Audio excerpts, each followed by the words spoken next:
Season 4 is right around the corner. This upcoming Wednesday, we'll be getting new content to play around within mostly Warzone, some in Vanguard, but while we'll have new POIs in Caldera, a brand new Resurgence map in Fortune's Keep, today I want to run down the new weapons we'll be seeing throughout Season 4. Some, actually most up front at launch, and then some coming a little later on down the line. As we go along, drop your thoughts below. What weapon are you most excited for, if any at all? And if you could add one weapon into the fold, what would it be and why?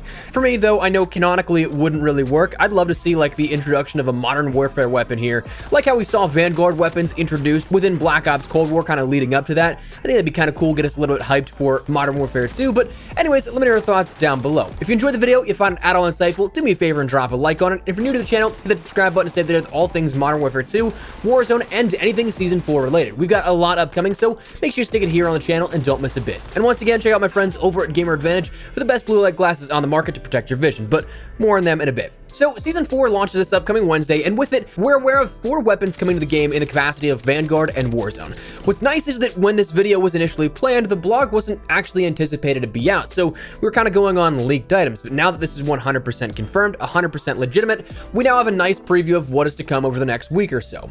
So, starting out with those weapons right up front, we're going to see, of course, 2 in our Battle Pass, one at Tier 15, one at Tier 30. It seems like the Tier 15, the earlier of the 2, is going to be the Marco 5, a brand new SMG described as a high-mobility submachine gun, accurate from the hip with excellent close-range stopping power. Now, this is described to be for those players that are highly mobile and aggressive, but they also detail that there's going to be noticeable recoil and damage fall-off, and is best when fired from the hip at close ranges. But the big thing here with this weapon is that it's going to be the first SMG to use the Akimbo weapon perk. So, if you're worried about this being a little bit broken, honestly, so am I. We've seen how Akimbo works before, but with SMGs, this'll be interesting. Now, based off of what's described, what it looks like, I kind of imagine this kind of tries to mash together the MAC-10 from Cold War with the hip-fire build of the PPSH, likely though not as fast-firing given that Akimbo will be a thing here with this. I'd also imagine that there might be a pretty severe hip-fire penalty when using Akimbo, but I mean, we'll have to wait and see. Some of the stuff that logically makes sense doesn't quite make sense within Call of Duty sometimes, so we'll see. But that said, also with Akimbo equipped, I can't imagine how quickly you're gonna burn through ammo. Let's just say you have a midpoint of like 45 rounds per mag, that's 90 in Akimbo, and with usually only 150 in reserve, you're burning through that in no time. You're taking 1-2 extra reloads here, and then you're entirely out of ammo. But that looks to be your Tier 15 Battle Pass weapon coming for Season 4. Now, one thing to note, of course, with this and the next weapon we'll talk about in the Battle Pass, you don't have to buy into it. You don't even have to get that base 1,000 COD points buy-in version to it. The weapons are always free here at this, so even if you don't put a dime into the Battle Pass, totally fine. You'll still get those weapons. Now, that said, at Tier 31 here, you'll end up getting the UGM-8, a brand new LMG described as a high fire rate mobile LMG that excels at creating suppressing fire and pushing enemy locations. Now, that's an interesting one to me because it's described as a high mobility and fire rate LMG. As a result, they also say it chews through ammo, and if I were to guess, with not a whole ton described outside of this, I kind of imagine this is going to behave like the Bren's meta build when you kit it out properly. Higher fire rate will usually indicate more recoil, but if it's more mobile, I also kind of feel like we'll be seeing some lower caliber rounds mixed in there as well, kind of as a staple for those magazines that makes it more controllable. So really curious to see if this makes the meta at all, given that we had the Bren in a sort of low caliber, high fire rate build. This kind of seems to be at its base, but also the Whitley was only a brief meta gun here in the LMG category, so I'm curious if we'll see anything like that pop up into the Warzone meta, playing some LMGs again. But that looks to be your Tier 31 Battle Pass weapon, again, for free for all players. Now, the final weapon coming, what is described as the launch window, so it might be at launch, it might be like a week later, sometimes they drop them immediately, sometimes they hold them off a little bit, and it looks like they're purposely ambiguous on this, where they can kind of decide last second if they want to drop it at launch or not, is a melee weapon of the push dagger. Now, this is exactly what you'd expect, a melee variation that offers a quick and swift stabbing motion for CQC combat.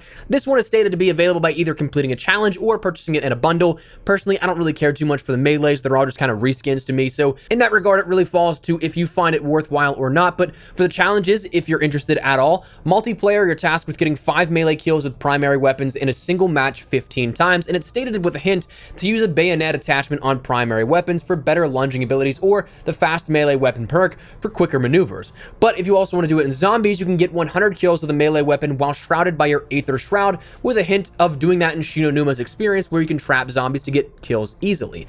Now, preliminarily, without having hands-on experience of either of these challenges just yet, I'm not entirely sure which one would be faster. My gut kind of tells me zombies, because Aether Shroud can end up being charged up pretty quickly and it lasts not a whole ton of time, but a decent amount at least. Whereas, at least in Vanguard, if you're completing those challenges, you have to complete the 15 matches you play in it. Unless you do them in, say, Modern Warfare, where you can back out of the match after you get those 5 kills. But we'll have to wait and see on how that all breaks down. But that is something that will be available again in that launch window and rounds out our initial offering. Now, in season, my guess being around that sort of mid-season update, we have one final weapon detailed here to us. This one probably being the one that makes me the most curious, the Vargo S.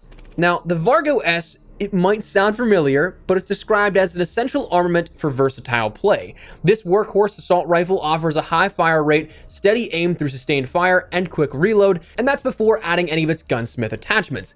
So when you hear that description, you just look at the weapon name or even the weapon image given.